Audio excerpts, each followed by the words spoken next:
ఏ ఎక్కడ పోతదే ఇంట్లోనే ఉంటది ఇక పొల్ల ఇంట్లోకించి బయటికి వెళ్ళదు ఇలా కూలి లేదు ఎక్కడ లేదు పోయేది ఇంట్లోనే ఉండొచ్చు. ఆయన మందింట పొంటి తిరిగి ముచ్చట పెట్టదే పెంటామో పేద కోడలు గాదేగా బద్మాషిగా చిన్న కోడలు ఉన్న చూడు పట్నంది. ఇక అదైతే ఏమైనా బందింట్లో పొంటే కూర్చుంటది. ఇక మొగళ్ళని చూసుకుంటూనే ఉంటది అది. మెల్లగానేమ్మా చిన్నది ఇంట్లోనే ఉందనుకో ఈ మాటలు దానికి దబ్బుక్కున ఇంటిచ్చి పాడేది అనుకో ఓయమ్మో ముందే గయ్యాలి గంపలే తల్లి మనతో పంచాలు పెట్టుకునే ఆడిదాది. ఆ ఇంట ఈయనని ఆయన లేదు గాని వాళ్ళ అమ్మగారింటికి పోయిందంట అది లేదు ఏమైనా అమ్మగారింట్లోనే జరుగుతుంది అది అత్తగారింటి కాడ చేస్తాను శాత కాదు కదా. అవునమ్మా 3 రోజులు 4 రోజులు అత్తగారింటి కాడ ఉంటే 10 రోజులు అమ్మగారింటి కాడనే ఉండొస్తుంది పొల్లకి వారయ్య.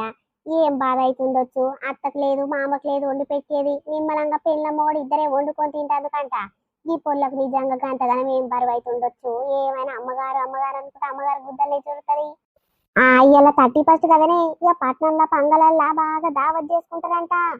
ఇంటి పక్కలలో ఇంటి ఎదురుంగోళ్ళు దోస్తులు గీస్తులు మంచి సౌండ్ బాక్సులు పెట్టుకొని జోరు దాగా ఆటలు పాటలు తాగుడు గీకుడు తిండి ఇవన్నీ జోరుగా చేసుకుంటారంట. ఇవన్నీ మన ఊర్లలో ఉండయి కదా బావా ఇన్ని రోజుల సంది మస్తు ఎంజాయ్ చేస్తా అని ఇక అలా ముద్దుల మొగనికి చెప్పుకుందంట బావా నా ముద్దుల కోవా నేను పోయేస్తా జర దించి రావా అని చెప్పిందంట. మొగడు పోయి అత్త గెరక లేకుండా దించొచ్చిందంట. ఇక తీర పొయ్యి వచ్చినాక దించొచ్చినాక ఎప్పుడుతుందంట అలా తల్లికి పెంటమ్మో పరిశాన్ అయ్యి కూతల మీద కూతలేస్తుంది. అవ్వ ఆ పుల్ల నా చిన్న కోడలు చాలా బద్మాషి చెక్కలున్నాయి దాని దగ్గర. ఏమైనా మొగనికి అచ్చ బిచ్చ అనుకుంటా కస్సు బుస్సు అనుకుంటా వండి పెట్టిందంట. ఎచ్చి పచ్చి వండి పెట్ట కూరగాడు తినలేక వస్తుందంట. అమ్మాయి ఏం చేయాలి ఏం కథ గట్ల చికెన్ అంతా ఖరాబ్ చేసిందని పోయమ్మ ఒళ్ళుల్లా అని మొత్తుకుంటుంది. ఇక పెంటమ్మ గట్ల నాకు ఎరకైంది కదా ఊరిపోయిందని లేకుంటే నాకెవరిక చెప్పు ఎవరు చెప్తారు. అట్లనా అదే అదే అత్త పోరు మామ పోరు ఎవరు పోరు లేదు కదా ఇక మొగన్ కాదో ఇదో చెవులేస్తే అయ్యే పోతుంది. ఆడు ముందే పోరగాడు అమాయకుడు పెళ్ళం ఏది చెప్తే పెళ్ళం తోకనే తిరుగుతాడు.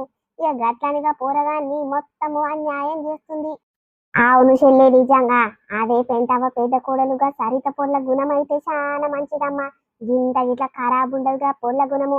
ఎవడన్నా తెలివనోడు ఇంటి ముందరికి వచ్చి నిలబడ్డా ఇట్లా పాఠం అని నీళ్ళు ఇస్తుంది పలకరిస్తుంది.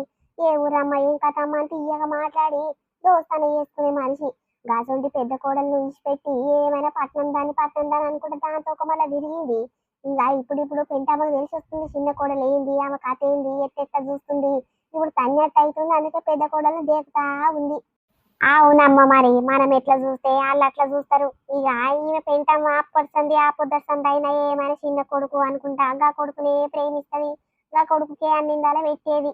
ఇప్పుడు కోడలు వచ్చినాక పాపం తెలిసి వస్తుంది పెంటక్కకు